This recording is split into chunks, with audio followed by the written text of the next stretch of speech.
เรามาทำความรู้จักคร่าวๆกับโครงการกรีนวันเล่การที่คลับเป็นโครงการที่มีชื่อเสียงตั้งอยู่ตำบลบางฉลงอำเภอบางพลีจังหวัดสมุทรปราการบนเนื้อที่กว่า400 ไร่จดทะเบียนจัดตั้งเมื่อ12 พฤศจิกายน 2527เป็นเวลาร่วมกว่า40 ปีด้วยทุนจดทะเบียน80 ล้านบาท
เรามาชมแผนที่แสดงให้เห็นถึงทำเลที่โดดเด่นของโครงการซึ่งตั้งอยู่ถนนบางนาตราดกม.15 เข้าซอย 1.9 กิโลเมตรกันค่ะ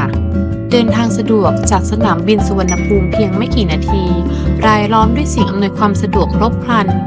ใกล้เมกะบางนาซีคอนศรีนครินทร์เซ็นทรัลบางนาแมคโครบิ๊กซีโลตัสไทยวัสดุบุญถาวรโฮมโปรพร้อมทั้งใกล้โรงพยาบาลชั้นนำเช่นโรงพยาบาลจุฬารัตน์3อินเตอร์โรงพยาบาลบางนา5โรงพยาบาลศิครินทร์โรงพยาบาลจุฬารัตน์9แอร์พอร์ตอีกทั้งยังใกล้สถานศึกษาระดับสากลอย่าง American School of Bangkok และมหาวิทยาลัยหัวเฉียวทำเลศักยภาพที่หายากใกล้เมืองใกล้สนามบินและเงียบสงบในบรรยากาศสนามกอล์ฟ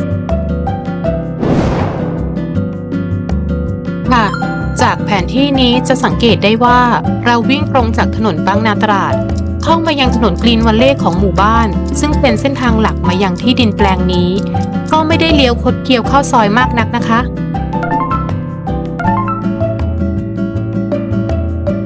ต่อไปเรามาชมภาพบรรยากาศจริงในการเดินทางกันเลยค่ะ